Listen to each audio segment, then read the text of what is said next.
All right.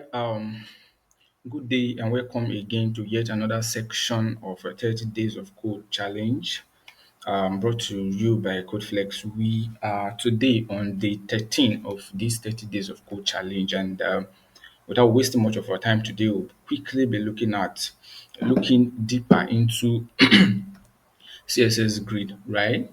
So in the last section, we're actually introduced into CSS Grid, where we told us that it is a two-dimensional layer, right? We said you can at a point decide that your layout should flow on the vertical and horizontal axis at the same time, of which you cannot do same while using a display flex on your container. And we also say that when we display a container grid, all its direct children becomes a grid item, right?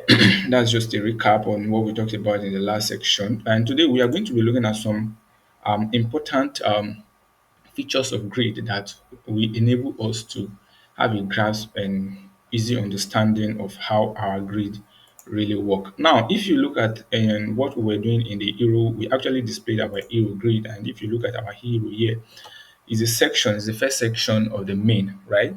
So the first section of our main is hero.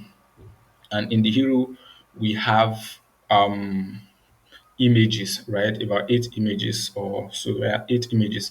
And they are displayed grid and they are specified. We also specify that we want to have just 3 columns, right? This is one thing we cannot do with CSS Flex, right? If we want to do this with CSS, that means the 3 items at the top on the horizontal axis at the top will be inside the container. Then we can display the container flex and give it a flex direction of row, or by default it will be row. And that's how we can achieve that. That means we have to have 3 containers, each containing 3 items, and the last one is going to contain 2 items. And we are going to display these containers flex, right? So they can have the same thing we have here. But with grid, we didn't have to create those extra containers. We just display our container grid, and all the direct child inside becomes a grid item, and we can specify at the same time how they should look on the vertical axis and horizontal axis at the same time. But for the purpose of this section, we'll be looking at some of the most important properties of grid that we'll be using. Grid template column, which we talked about, which we introduced in the last section, is key.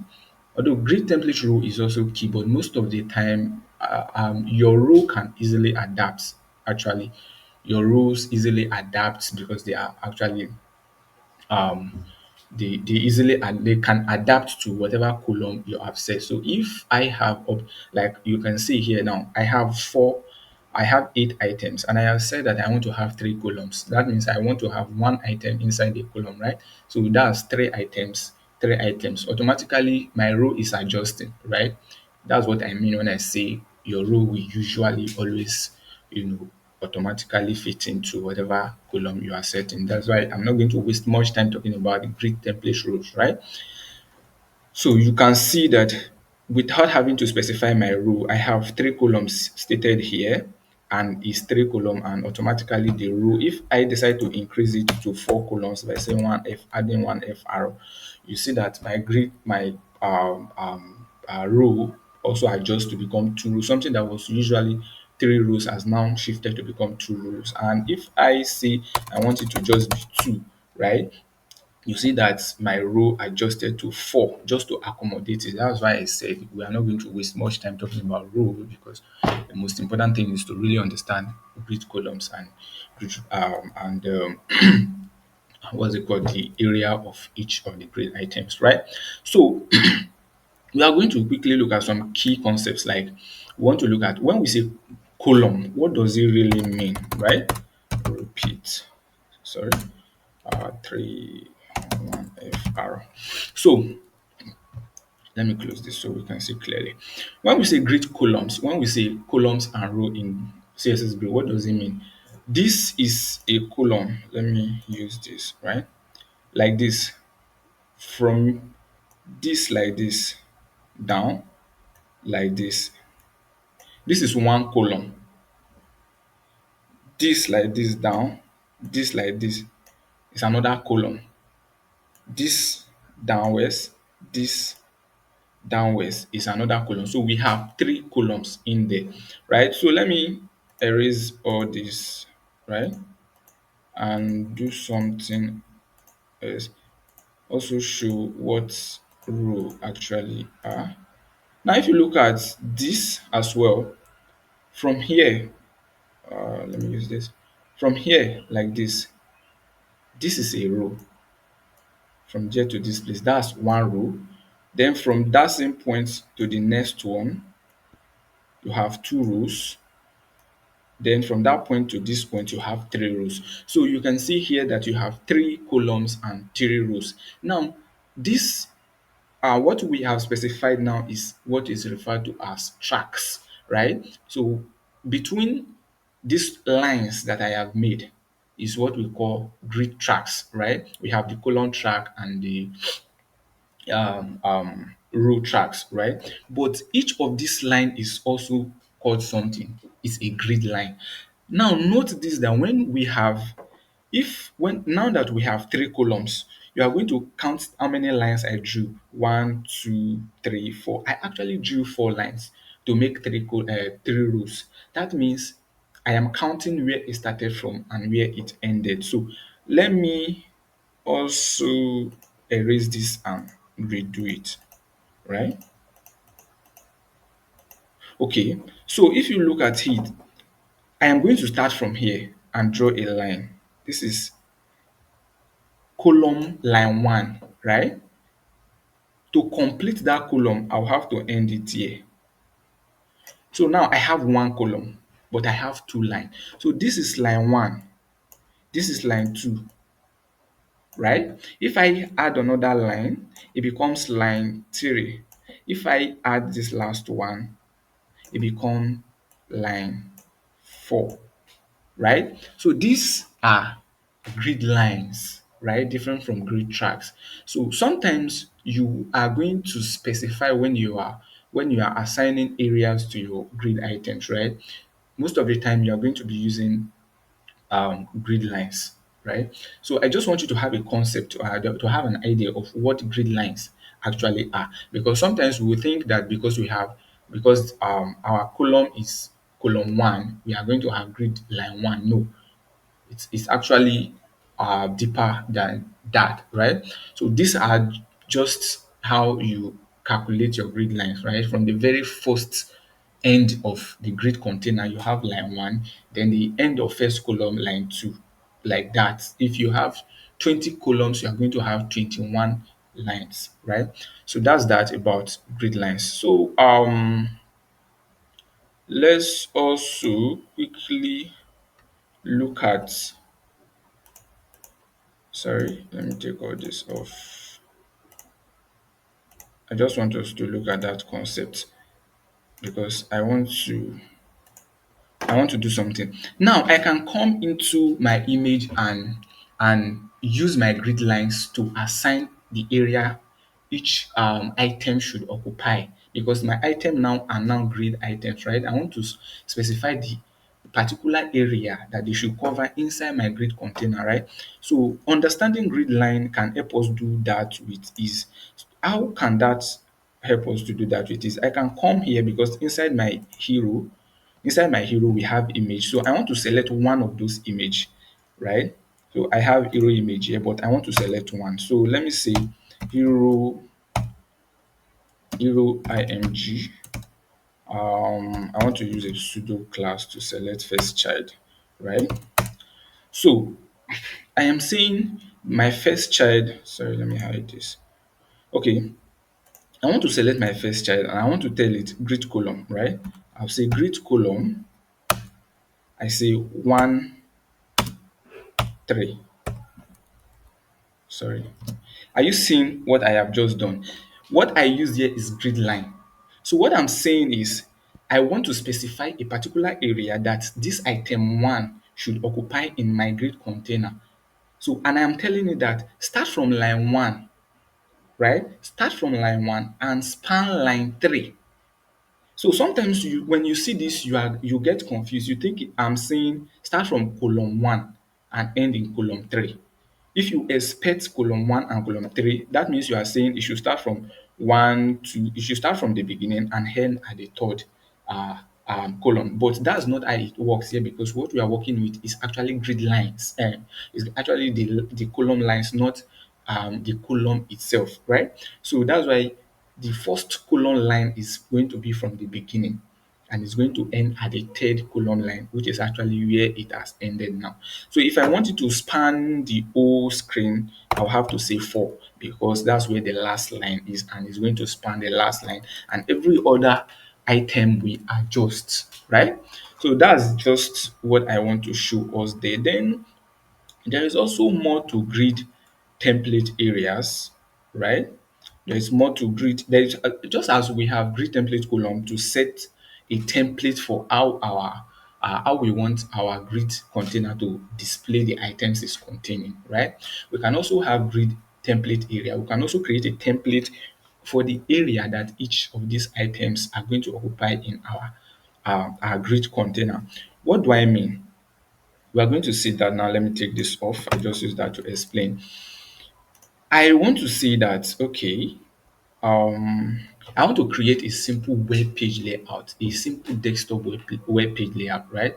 So what I want to do is I want to reconstruct this very web page that we are seeing on the screen and use grid to lay it out, right? So what I'm going to do is, when you look at everything here, we have body and we have header, we have main, though we don't have footer, and we also don't have aside. So what I want to do is to I want to I want to lay this web page out just like a standard web page using grid. So what I will do is, what do I make the grid container here is the body, because it's the body that contains the header, contains the main. I want to also add something else. I want to add aside, right? I want to add aside and say H1, sorry, H3. I am aside, right? So I added aside, and I also want to add our footer after main and say footer, right? And also use H5 and say I am footer, right? So we have a full web component now, right? So what I want is this. I want to have something like this. Where's our body? Okay, we have actually not selected body before. So I want to select our body here, and I want to have something like this in our body. I want to have header, right? Sorry, like this, right? Copy. Then I want to have another thing here and another one here after the header. I want this one to be aside, and I want this one to be our main, right? Then I want the last thing to be what? Our footer,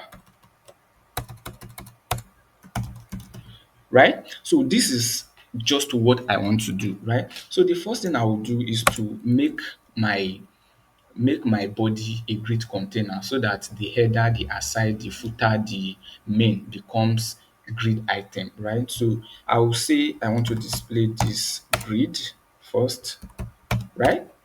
And I will display the grid. Now I have displayed this grid, but there is nothing really happening, right? I have to do what? I have to tell it how I have to give a template of how it should display, how many columns do I want it to have, blah blah blah. So let me say I want it to have 3 columns or just 2 columns, right? I will say grid template columns. I'll say I want to use one FR, one FR, one FR, one FR.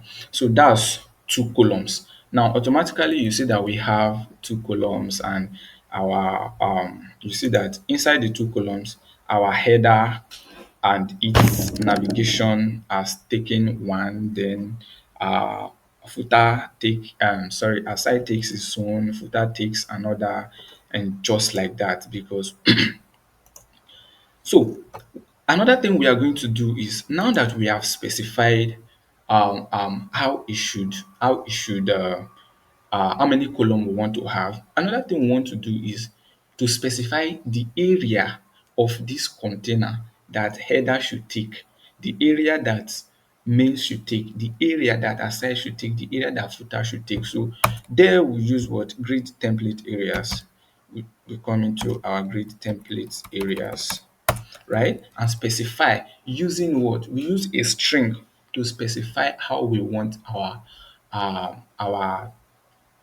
grid items to be layered out, right? So whichever position in the grid we want a particular item to be layered, we put it in that particular position, right? So how do we do that? Like I said, we use a string. So the first column, we want to have header in there, right? So we put our header in the first column, no comma, just space. Then in the second column, sorry, in the first row, I mean, we have specified that we want to have two columns. Inside these two, in just these two columns is what we want to have. Then every other thing we now fit in. Like I said, we don't have to specify grid template row. Every other thing row we just adjust itself in most cases. So in the next, that's on top. The very first row is going to be header, and we want the second one to contain two things, right? The second, like I drew here, this first one is header. The second one is going to contain aside and what? And main. So I'm going to put aside and main here, right? So we have aside and main. Then the third row is going to carry what? Footer, right? So I have given a template for my um, grid items, right? So I will now come to where inside my grid items, inside my grid now, and take my items, right? So I'll now take each of my items, which is header, the first one. Inside body, we have header. We already have a style. We already have our styles for header. Okay, styles header is here already, displayed flex. So what I will just come and do here, I'll take all this display flex off from the header, and I want header to now be, sorry, I may still leave it. I don't, what I want to do does not even really affect that. So I want to say the grid area, because you are now a grid item, right? Now, because you are a grid item, you have right to occupy a particular area in that grid container. So that is the area I want to specify here. So I want to give it a grid area of what? Of a header. So I have given it a grid area of header. Header is now occupying a space, the space of header. But don't worry, everything is looking scattered. So I have to come again and select aside, right? I'll come here and say aside, sorry, and give it a grid area of what? Aside. Everything will be adjusting as I'm doing it. Don't worry, just watch out. Then what's the next thing there? Main, right? The next thing there is main. So main should also take its side. Main, oh, we have main. Do we have main selected anywhere? I think so. I don't think so. Hero is not main, right? Let me see. Okay, okay. Hero is not main. So we can select our main and also give it a grid area of main. Where is it? Grid area of main. Then footer should have a grid area of footer. Sorry, of footer. Sorry. Grid. Oh, grid area of footer. Right? So now this is what we have. Beautiful, right? This is what we have, but what I want to do is I want to take all this off first. Let me take all the section items off down to this place. Should go off first, right? So we have something like this. So what I will do for everything to be visible is to give them a border, right? I'm going to give it a border of 1 px solid red. That's for header, that's for aside. I mean, copy and give it to main as well, and also give to footer. So all of them have this. Now, everything doesn't seem to be working the way it's expected, right? It's very simple. The reason why it's not working is because we have actually not specified our grid template areas properly, right? Now we said, let's go back to our body. In our body, we said our body should be displayed grid, and we said we want to have two columns, right? We want it to create two columns. That means if we are having a grid area, we should be able to specify how this grid item should be able to cover the whole of the area. Like I said, I came to my, like, if you see what I commented here, what I wrote here is that I want the header to take the full width, but what I have here is header is taking just half because it's just one, of which is two column. So I need to make header two, right? I need to put another header for header to be able to take the full width, right? That means the first row is occupied only by header. Then the second row is okay because it's two column and we have at one side, the left hand side aside, at the right hand side main. So that's good. Then we also want the footer to take the full width. So footer has to also be two. Now you see that everything is playing out just exactly as it's supposed to be. So you see that we have something very wonderful now. Our header has taken its place, our aside has taken its place, header is taking the full width, footer is taking the full width. Aside and main have shared their section into two. Now what I can do is to give my come here and give my, where is main? Okay, let me give my main some height so that you can see it well. So I'll give my main a height of let's say 50 VH, right? Now you can see everything clearly. Then I can also give my footer a height of say 5 or 6 rem like this. Life server is slow. So now you see that we have a very beautiful layout. Our layout is wonderful now and very, very, very good. But the problem, one of the problem we're having now is because we're having main and aside having equal width, right? Of which aside is not supposed to be sharing or boundaries or sharing mass with main, because this is actually the main. Aside is just like, it's just like a side bar and all of that. So it shouldn't be taking this. So what we can do to fix that is to increase our columns to three and allow our side take only one of the three column. What do I mean? I will come here and say I'm making my grid column 1FR, which is now three column, right? It's now three column. So what I will now do is my header should still take the full width, right? So I'm saying header should take column one in this row. It should take column one, column two, and column three, right? Then I want my aside to take just the first column. I want my main to take the remaining two in this their own row, right? So I will say, because it's three column, I want to now say aside should take one, main should take two, and footer should also have three. Sorry, footer. Now you see that aside is now having smaller width compared to what we have for the main. Another way we can do that is to just still leave my aside to be sorry, let me just control Z and let's leave it at what it was before, right? The way it is like this, sorry, yeah, should be 1FR, 2FR.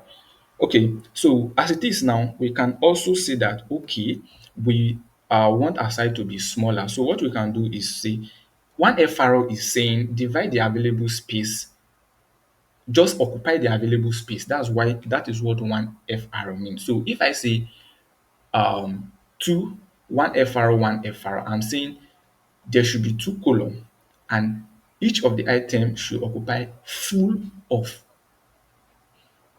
sorry, excuse me, should fit in equally to the two columns. That's what it means. So I can, instead of using one FRO, I can also use normal absolute value. I can say 20 rem, I can say, but let's see how it's going to be if I use normal values. Like I say 20, sorry, if I say 20 rem, for instance, you'll see that it's still going to work, but it's not occupying. It might not be able to. The only reason why it's working now is because I have one FR. So what I'm telling the grid items to do is, aside should take 20 rem, right? Why the other column is one FR. That's, take your 20 m out, 20, take your 20 rem out of it and let the other thing occupy the remaining width. So even if I change it to 10% to 10 rem, you see that it shift and main will still take the other side, right? So this is another way of making a side smaller, or we can also still leave it at what it was and increase this 1 FR to say 3 FR, right? That means this one, divide the available space into 4, let aside take 1 and let main take the remaining 3. So that's just that. So how is this going to make sense now? Let's add some content, right? Let's add content and make it start looking like how our website really looks, right? So I want to come into the main. The main, I want to have sections inside my main. So I'll first of all take this out. Sorry, I want to uncomment this section. So now we have our hero section back, but I want to change it back. I want to take it, I want to make it, I want to give it a different name, sorry to say. And first we have to undo the styles we have for our heroes, because as you can see is causing an overflow because there are fixed widths in there and paddings and margins and all that. So first of all, let's take out the margin, the padding I mean, and also let's take out the gaps from the hero. And what else? What else? Okay, hero images. Let's just unstyle all of them, right? Okay, okay. So what we are going to do? Let's just take everything off and style it completely. Okay, so now you see that we have our hero. In this place we have our hero. What I want to do is to make it look really nice, and let me just say h2 here and say this is my, and say let me say products. This product can contain product cards, right?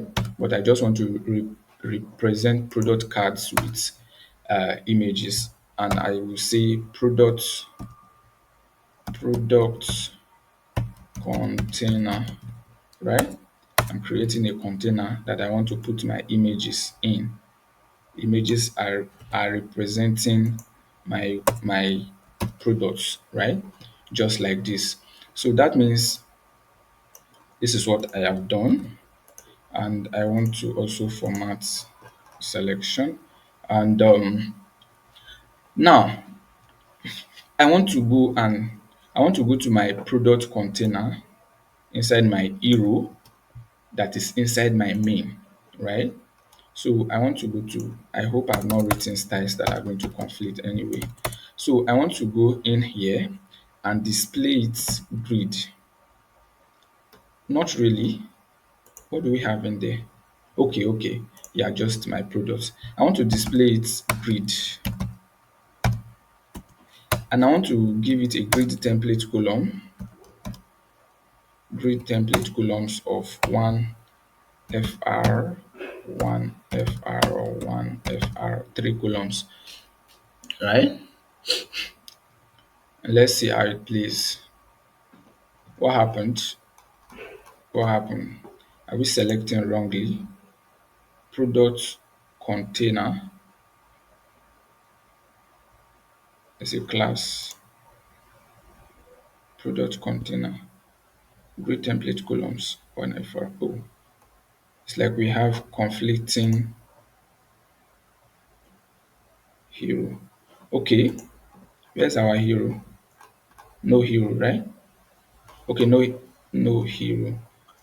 So let me first of all style our hero before that and say display. I want to display my hero flex because it's just two things inside my hero, right? Inside my hero we have h1 and we have this div. So I want to display it flex and give it a flex direction. You see that I want to give it a flex direction of column, flex direction of column, right? So you can mix them. Now you see that it's at the top, product is at the top. So I want to say hero dot hero uh, product. um what's happening?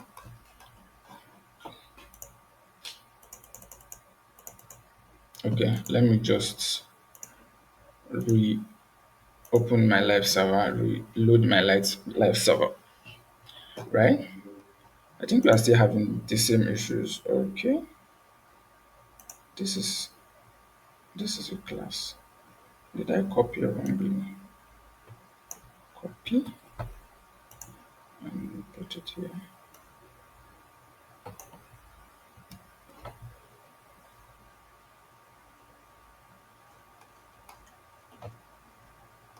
Do we have any style that's conflicting? Boxes container. Where do we have boxes container?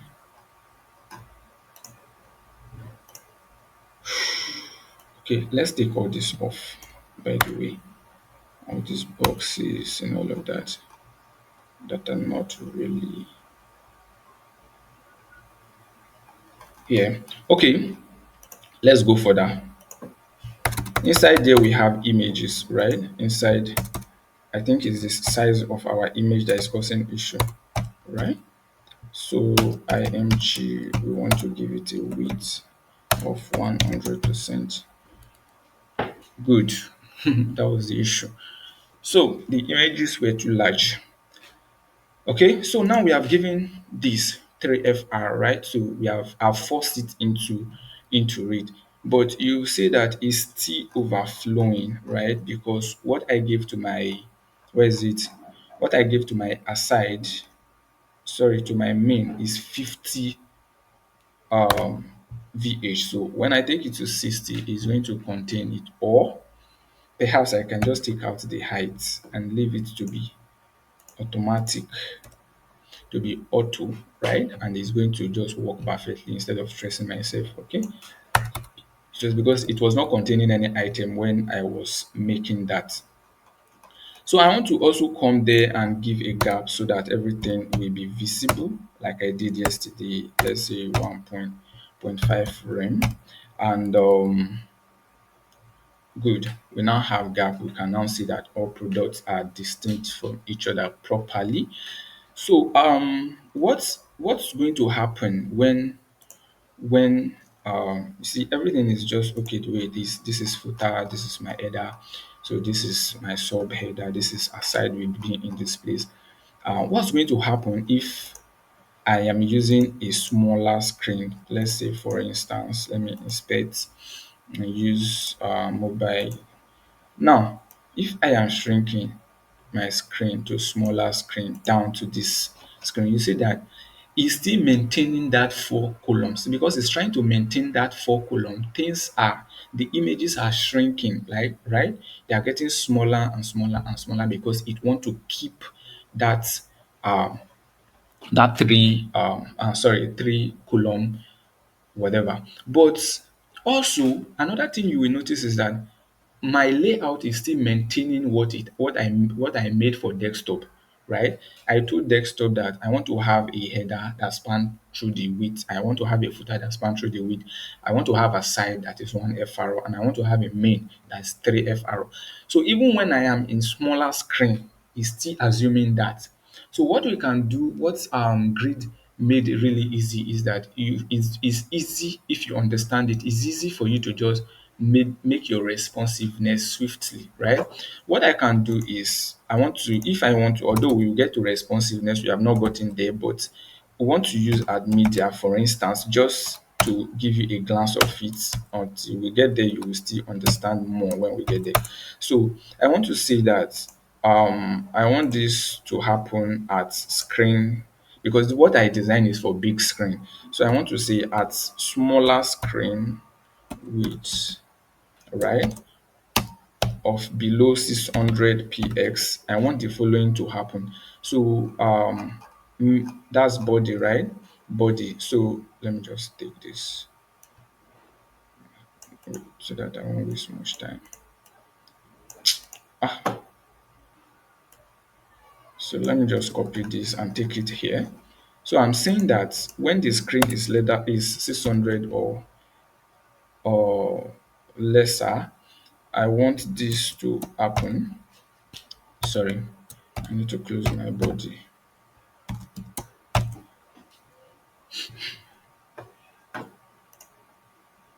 What's happening? Oh, sorry. Okay. So I want to specify another style entirely for when my screen is smaller. I want to specify another layout, completely different layout. So in this smaller screen, I want my header to be fully on top. I want my aside to be next fully to take the full width. I want my main to take next. I want my footer to take last, or I want after my aside, I want main first, then aside next, then footer last. So what I can do is I'm saying that I want to specify another layout entirely for smaller screen. So my header is still taking the full width first, which is my first row, right? My first row, I said take in my first row, the first column should be header, the second column should still be header.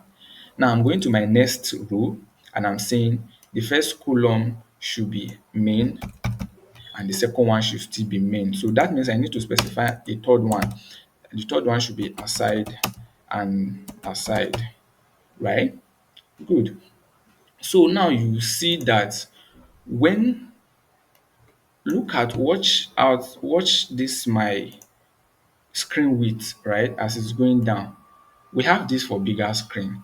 Immediately we hit 600 pixel and lower. You see that swiftly everything changed. Now you now have this, you now have my header at the top, my main next, my aside next, and my footer last. So that's how easy CSS Grid can make responsiveness look to you. But another thing is still not responsive. Our product container is still not responsive because the container is still trying to display our items in three columns. So how can we also fix this? We can just go there, we go to our grid container. Like I said, instead of repeating F1 FR three times, we can just repeat it. We can just use the repeat function and say repeat and say how many times do we want it? We want it three times, right? Comma. What do we want three times? One F arrow. So we want one F arrow three times, and it's still the same thing with what we have. What about if we want to specify a minimum width, right? A minimum width for our item, for our grid items, right? We say they should be three times. They should appear three times, right? In columns. So we want to say what should the size be, right? We want to specify two sizes.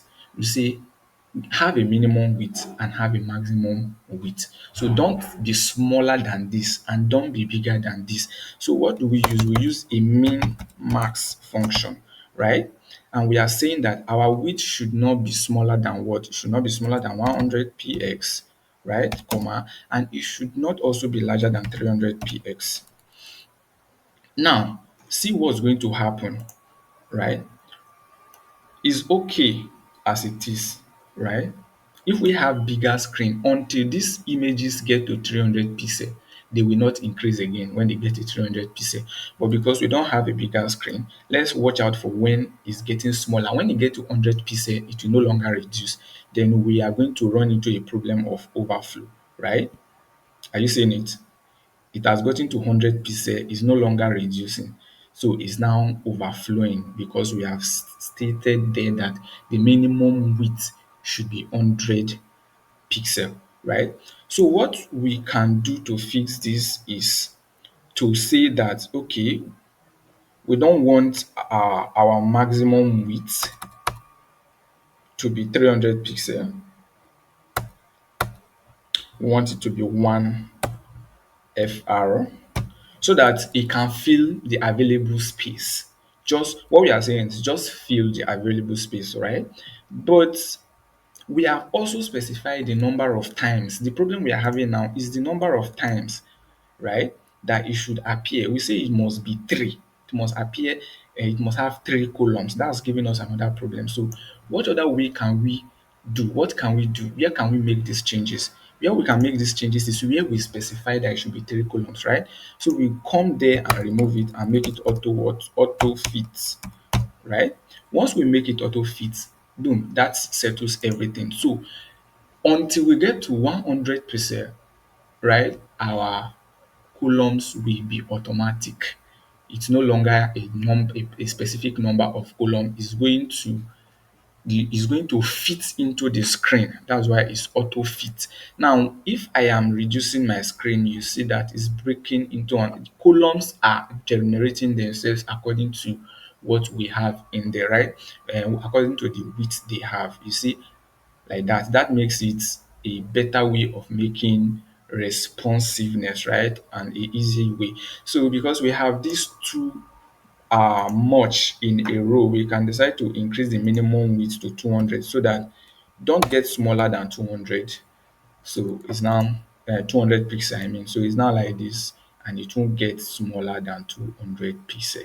At the point when you are on a real mobile, you see that you only have one item on a row, and when you get to maybe tab is two, and when you get to your desktop is three, right? So these are the few things you can do and how responsive you can make your website look. So this is just a layout which I have made. You can now come into each of the grid items and populate it with whatever you want to put there. I can decide to put in my aside, I can decide to put links in my aside. Where is it?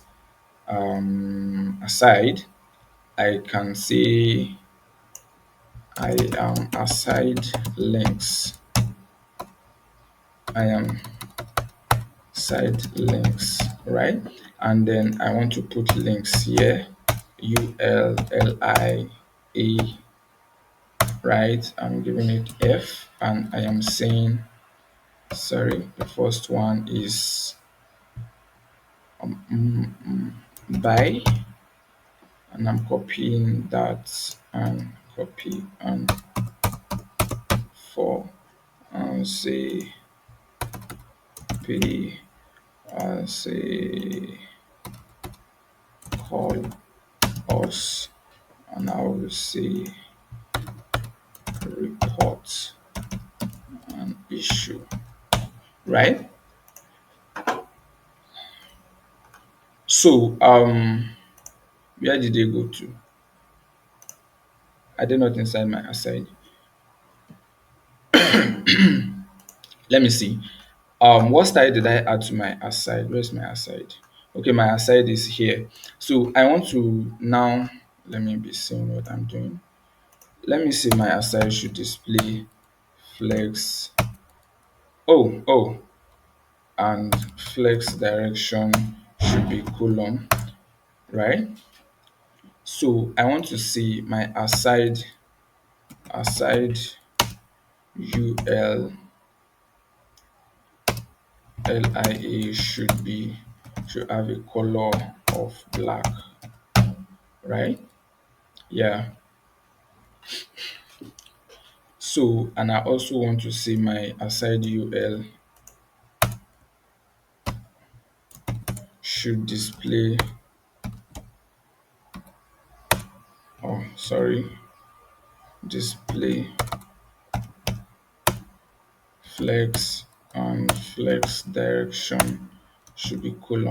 Now what I'm just showing us is how we can actually play with the two CSS grid and CSS flex, right, to make a very wonderful web page. The fact that you are using CSS Grid does not mean that you cannot use CSS Flex. You can combine both together.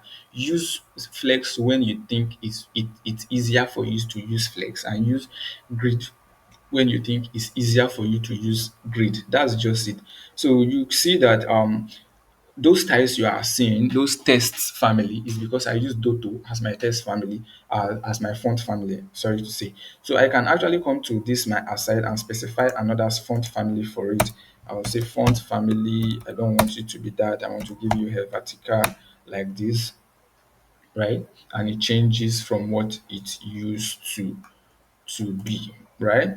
So that's just that, right? So we are going to stop here today, and I believe I've given you some very fundamental stuff that you'll be needing while you, although there are lots of properties in CSS Grid, right? There are lots. I just try to pick some of the ones you'll be using very often. Like I will always see, use what you have learned, right? Practicalize it. When you practicalize it, you are going to come into problems, right? When you meet problems, you will be referred back to your documentations, or to your mentors, or to whoever is going to help you. Now, it is in that process you learn more of those properties, right? Fixing, you use them to fix issue. You need to know the basics, the fundamentals, but you see the deeper properties, you use them to fix issues. When you fix issues with them, then you understand them properly and know them. So unless I have an issue to fix with some of those deep properties, talking about them or explaining them will just be like, I'm explaining something that is mythical. Let me use that word, right? But when you run into issues, when you try to use them and run into issues, you want to fix your issues, you refer back to documentation. Documentation tells you the property to fix that issue with. Then you understand that, oh, this property is used for this. So thank you for being part of today's section. I really appreciate, and I also want to use this opportunity to say thank you to Codeflex for giving me an opportunity to be able to also be part of this growth. And before I go, I will always say, please like, share, and comment. It's very important for this growth. Thank you, and I will see you in the next section. Bye.